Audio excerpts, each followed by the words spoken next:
ദൈവത്തിൻ്റെ പരിശുദ്ധമായ നാമത്തിന് സ്തോത്രം ചെയ്യുകയും സ്തുതിക്കുകയും ചെയ്യുന്നു. കർത്താവിൽ പ്രിയരും ദൈവത്താൽ അനുഗ്രഹീതരുമായ ദൈവമക്കളെ, സന്തോഷത്തോടൊരിക്കൽ കൂടി ദൈവത്തിൻ്റെ വചനം പറയാൻ കർത്താവിൻ്റെ തിരുസന്നിധാനത്തിൽ ഇന്നത്തെ ദിവസം ദൈവം നമുക്ക് അവസരം തരികയാണല്ലോ. പ്രത്യേകിച്ച് ഇന്ന് കർത്തൃദിവസമാണ്. ദൈവത്തെ ആരാധിക്കാനും മഹത്വപ്പെടുത്താനൊക്കെ നമ്മൾ വേർതിരിച്ചിരിക്കുന്ന ദിവസം. സന്തോഷത്തോടെ കൂട്ടായ്മകൾ ആചരിച്ച് പ്രാർത്ഥിച്ച് കർത്താവിനെ മഹത്വപ്പെടുത്താൻ ഇന്നത്തെ ദിവസം എല്ലാവർക്കും കഴിയട്ടെ എന്ന് ആത്മാർത്ഥമായി ദൈവത്തോട് പ്രാർത്ഥിക്കുന്നു. അതോടൊപ്പം ദൈവത്തിൻ്റെ വചനം കേൾപ്പാൻ താല്പര്യത്തോടെ കാത്തിരിക്കുന്ന പ്രിയപ്പെട്ടവർക്ക് യേശുക്രിസ്തുവിൻ്റെ ധന്യമുള്ള നാമത്തിൽ എൻ്റെ വിനീതമായ സ്നേഹവന്ദനങ്ങൾ അറിയിക്കുന്നു.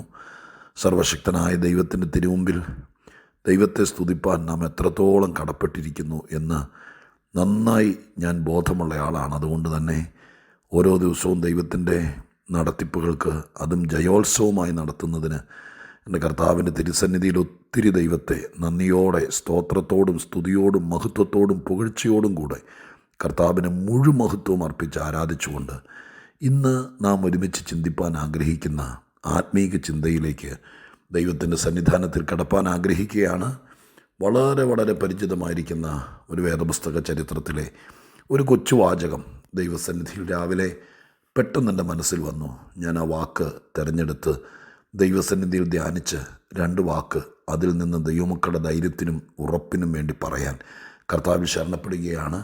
ഉൽപ്പത്തി പുസ്തകം 22-ാം അധ്യായം 8-ാമത്തെ വാക്യം ഞാൻ നിങ്ങളെ വായിച്ചു കേൾപ്പിക്കാം. ഉൽപ്പത്തി പുസ്തകം 22-ാം അധ്യായത്തിൻ്റെ 8-ാമത്തെ വാക്യം.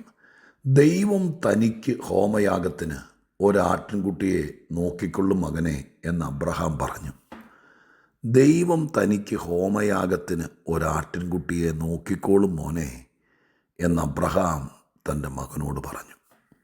ഇസഹാക്കും അബ്രഹാമും കൂടെ മോറിയാമലയിലേക്ക് ദൈവം പറഞ്ഞതനുസരിച്ച് ഇസഹാക്കിനെ യാഗം കഴിക്കണം എന്നാവശ്യപ്പെട്ടതനുസരിച്ച് അബ്രഹാം സാറയോട് പോലും പറയാതെ, എന്താണ് സംഭവിക്കാൻ പോകുന്നതെന്ന് ഇസഹാക്കിനെ അറിയിക്കാതെ മോറിയാമലയിലേക്ക് ഒരു കെട്ട് വിറക് ഇസഹാക്കിൻ്റെ ചുമലിൽ പിടിച്ചു കൊടുത്ത് കത്തിയും തീയുമൊക്കെ എടുത്ത് നേരെ മോറിയാമലയിലേക്ക് കയറിപ്പോകുന്ന ആ കാഴ്ച പ്രഭാഷണ വേദികളിലൊക്കെ ഒരുപാട് പ്രാവശ്യം കേട്ടിട്ടുള്ളതാണ്.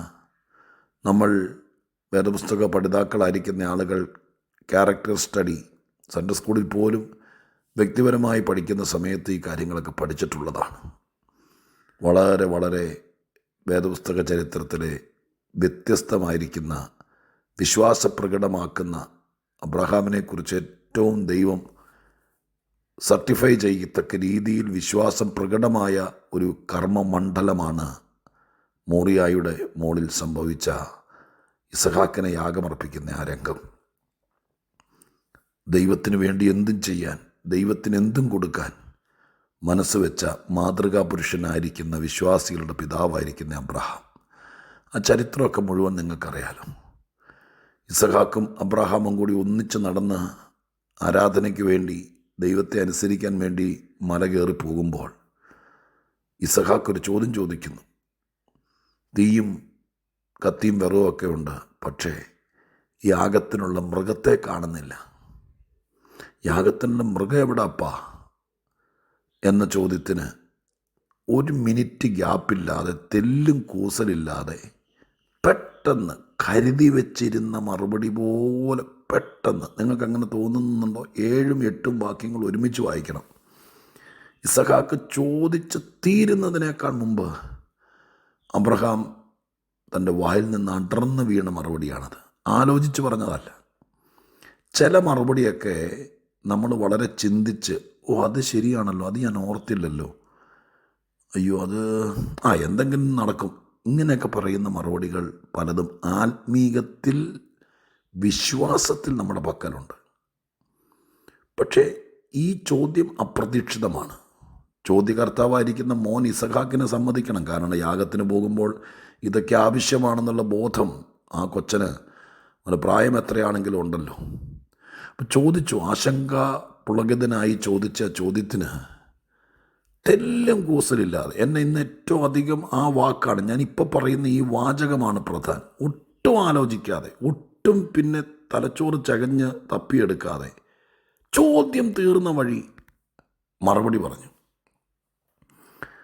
അപ്പം ആ മനുഷ്യൻ്റെ അകത്ത് ഇസഹാക്കിന് യാഗം കഴിക്കാനൊക്കെ ദൈവം ആവശ്യപ്പെടുമ്പോഴും ഉള്ളത്തിൻ്റെ ഉള്ളിൽ ചങ്കുറപ്പോടെ ഇരുന്ന ഒരു സത്യമല്ലേ വാക്കുകളായി അടർന്ന് താഴേക്ക് പോകുന്നത്?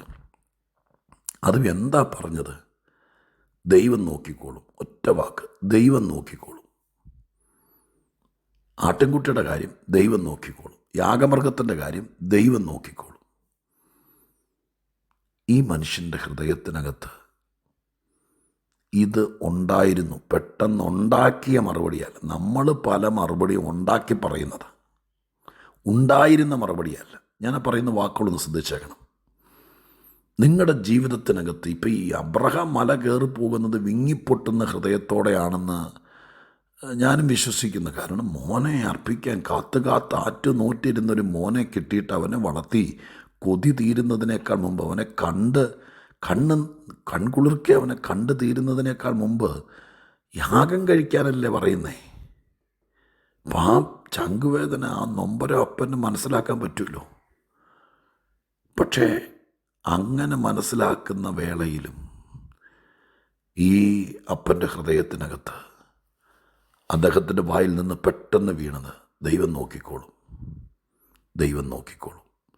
ഞാൻ ഇന്ന് ഇത് വായിച്ചപ്പോൾ നമുക്കെല്ലാവർക്കും കൂടി ചിന്തിക്കാൻ, ഞാൻ നിങ്ങളോട് മാത്രം അടിച്ചേൽപ്പിക്കുകയല്ല, നമുക്കെല്ലാവർക്കും കൂടി ചിന്തിക്കാൻ, നമ്മൾ ഒത്തിരി ടെൻഷൻ അടിക്കുന്ന വിഷയമുണ്ടല്ലോ, നമ്മൾ ആരോടും പറയാതെ ഉള്ളി നീറിക്കൊണ്ട് നടക്കുന്ന വിഷയമുണ്ടല്ലോ. ഭാര്യ സാറയോട് പറയാത്ത, മോൻ ഇസഹാക്കിനോട് പറയാത്ത, താഴെ കൂടെ സന്തത സഹചാരിയായി നിന്ന, ചിലപ്പോൾ എലയാസറും കാണും ബാല്യക്കാരുടെ കൂടെ, എനിക്കറിയില്ല, അവരോട് ആരോടും പറയാത്ത വേദന, അതിൻ്റെ ഒരു പരിഹാരം നിങ്ങളുടെ തല പുകഞ്ഞാലോചിച്ച് കണ്ടുപിടിക്കേണ്ട മറുപടി അല്ല. നിൻ്റെ ഉള്ളിൽ ആ മറുപടി ഉണ്ടായിരിക്കണം. എന്താണ് മറുപടി? ദൈവം നോക്കിക്കോളും. ചുമ്മാ ഒരു ഫാഷനായിട്ട് പറയുകയല്ല, ഒരു ശൈലിയായിട്ട് അവതരിപ്പിക്കുകയല്ല. നിശ്ചയമായിട്ട് നിങ്ങളുടെ ഉള്ളത്തിൻ്റെ ഉള്ളിൽ ഉറക്കത്തിൽ ചോദിച്ചാലും പറയണം, ദൈവം നോക്കിക്കോളും. നീ ഇങ്ങനെയൊക്കെ എന്ന് ഈ പ്രാർത്ഥനയും ദൈവത്തെ വിശ്വസിച്ചാൽ എങ്ങനെ കാര്യം നടക്കും? പിന്നെ അത് ഞരങ്ങിയും പുളി എന്തെങ്കിലും ദൈവം ചെയ്യാതിരിക്കില്ല. അങ്ങനെയൊന്നും അല്ല മറുപടി. വിശ്വാസത്തിൻ്റെ മറുപടി അങ്ങനെയൊന്നുമല്ല. നമ്മൾ ഉണ്ടാക്കുന്ന മറുപടിയല്ല, ആലോചിച്ച് ചകഞ്ഞെടുക്കുന്ന മറുപടിയല്ല, 3 കൊല്ലം പോയിരുന്ന് പഠിച്ച് നേടിയെടുക്കുന്ന മറുപടിയല്ല, ആരോടെങ്കിലും ചോദിച്ച് കണ്ടെത്തുന്ന മറുപടിയല്ല. ഇങ്ങനെയൊക്കെ മറുപടികൾ കണ്ടെത്തുന്നവരാണ് നമ്മൾ. എന്നെപ്പോലത്തൊരു ദൈവദാസനോട് ചോദിക്കുക, ഞാൻ എന്ത് ചെയ്യണം പാസ്റ്റർ, എനിക്കറിയില്ല. അപ്പം ഞാനൊരു മറുപടി നിങ്ങൾക്ക് വേദപുസ്തകത്തിൽ നിന്ന് എൻ്റെ പരിജ്ഞാനത്തിനൊക്കെ ആ മറുപടി നിങ്ങളുടെ ഉള്ളിൽ കൊണ്ടു നടക്കുന്നു.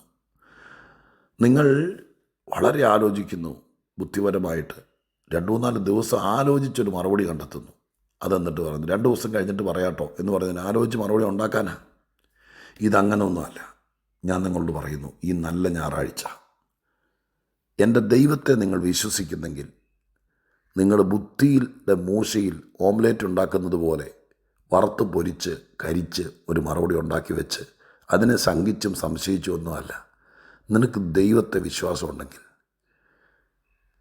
ചോദ്യം വരുന്നതിനേക്കാൾ മുമ്പ് പറയാൻ പറ്റിയ മറുപടി അത്രയ്ക്ക് ഫെയ്ത്ത്ഫുള്ളാണ്. വിശ്വാസത്തിൻ്റെ ഉറപ്പാണ് ആ കാണുന്നത്. ദൈവം കരുതിക്കോളൂ. എത്ര കൂളാണ്. എന്നിട്ട് എന്തോ ഉണ്ടായി? ദൈവം കരുതി, അത്രേ ഉള്ളൂ. ഞാൻ പറയാം, പുകഞ്ഞിരിക്കുന്ന വിഷയങ്ങൾക്ക് ഒന്ന് മൈൻഡ് ഫ്രീ ആക്കാമോ? ദൈവം കരുതിക്കോളും എന്ന് വലിയ ടെമ്പറിലൊന്നുമല്ല, നെടുവീർപ്പിട്ടുകൊണ്ടല്ല. ദൈവം കരുതുമായിരിക്കും മോനെ, ദൈവമല്ലേ എന്തെങ്കിലും ചെയ്യും, ആ സ്റ്റൈലല്ലെന്നേ. എനിക്കത് പറഞ്ഞങ്ങ് ഫലിപ്പിക്കാൻ പറ്റുന്നോന്ന് എനിക്കറിയില്ല. ചില കാര്യങ്ങളൊക്കെ ഞാൻ പറഞ്ഞു ഫലിപ്പിക്കാൻ എനിക്ക് തന്നെ തോന്നിയിട്ടുണ്ട്, വളരെ ഭംഗി. ചില കാര്യങ്ങൾ നമുക്കത് ബോധിപ്പിക്കാൻ, ഇത് ബോധിപ്പിക്കാൻ പാടുപെടുന്നു. പക്ഷേ ഞാൻ നിങ്ങളിൽ ചിലരോട് പറയുന്നു, വളരെ കൂളാവ്, ദൈവം നോക്കിക്കോളും. ദൈവം നോക്കേണ്ട കാര്യങ്ങളിൽ നമ്മൾ കയറി തലയിടരുത്, നമ്മൾ നോക്കി നടക്കരുത്. ദൈവം നോക്കും. ദൈവത്തിൻ്റെ കണ്ണും ദൈവത്തിൻ്റെ നോട്ടമൊക്കെ എത്ര വലുതാ. നിൻ്റെ കൊച്ചു കണ്ണുകൊണ്ട്, അതും പകുതി കാഴ്ചയുള്ള കണ്ണുകൊണ്ട് എന്നാ നോക്കിയിട്ട് കാണാനാ? ദൈവം നോക്കിക്കോളും. ഞാൻ 500 പ്രാവശ്യം പറയുക, ദൈവം നോക്കിക്കോളും. ഇന്നത്തെ ഞായറാഴ്ച മുഴുവൻ പള്ളിയിൽ പോയിരിക്കുമ്പോൾ, യോഗത്തിന് പോയിരിക്കുമ്പോൾ, നടക്കുമ്പോൾ, വണ്ടി ഓടിക്കുമ്പോൾ എല്ലാം ഈ ആഴ്ചവട്ടത്തിൻ്റെ 1-ാം ദിവസമാണ്. ഒരു ബ്രേക്ക് ത്രൂ ഉണ്ടാക്കണം. ദൈവം നോക്കിക്കോളും, ദൈവം നോക്കിക്കോളും. മനസാക്ഷിയോട് പറ, മക്കളോട് പറ, നിങ്ങളുടെ മരുമക്കളോട് പറ, നിങ്ങളുടെ ജീവിത പങ്കാളിയോട് പറ, നിങ്ങളെ വിഷമിപ്പിക്കുന്നവരോട് പറ.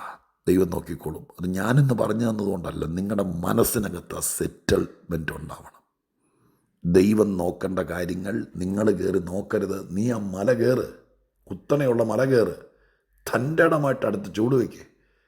ദൈവം നോക്കിക്കോളും. അങ്ങ് ചെല്ലട്ടെ, മുകളിലേക്ക് എത്തട്ടെ, ദൈവം നോക്കിക്കോളും. ചെല്ലേണ്ടടുത്ത് ചെല്ല്, ദൈവം നോക്കിക്കോളും.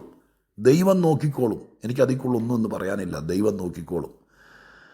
വീണ്ടും ഞാൻ പറയുന്നു, ദൈവം നോക്കിക്കോളും. മോളുടെ കാര്യം, മോൻ്റെ കാര്യം, കടം വീടുന്ന കാര്യം, നാണക്കേട് ഒഴിവാകുന്ന കാര്യം, നിങ്ങളുടെ ജീവിതത്തിനകത്ത് ഈ ആഴ്ച, ഈ ഒക്ടോബർ തീരുന്നതിനൊക്കെ മുമ്പ് സമാധാനത്തോടെ നിങ്ങൾ കൈകാര്യം ചെയ്യേണ്ട കാര്യം ദൈവം നോക്കിക്കോളും. നിങ്ങൾ ദൈവവൈതലല്ലേ, ദൈവം നോക്കിക്കോളും. പ്രാർത്ഥിക്കാം ഇനി. പരിശുദ്ധ ദൈവമേ, ഞങ്ങളുടെ സ്വർഗീയ പിതാവേ, വളരെ പഴക്കമുള്ള ചിന്തയിലെ ഒരു കൊച്ചു വാചകം ഇന്ന് എന്നെ ശരിക്കും ഉലയ്ക്കുന്നുണ്ട്. ഞാനത് ആത്മാർത്ഥമായി എൻ്റെ കേൾവിക്കാരോട് പറയുന്നു. എൻ്റെ അപ്പച്ച, അങ്ങ് നോക്കിക്കോളും, അതിൽ തർക്കമില്ല. അങ്ങ് നോക്കേണ്ട ഒരുപാട് കാര്യങ്ങൾ ഞങ്ങൾ കയറി നോക്കി വല്ലാതെ ആക്കി കളയാനിടയാക്കരുത്. ഞങ്ങൾ അടുത്ത സ്റ്റെപ്പുകൾ വയ്ക്കുക, മുകളിലേക്ക് കയറുക, താഴേക്ക് ഇറങ്ങുകയല്ല.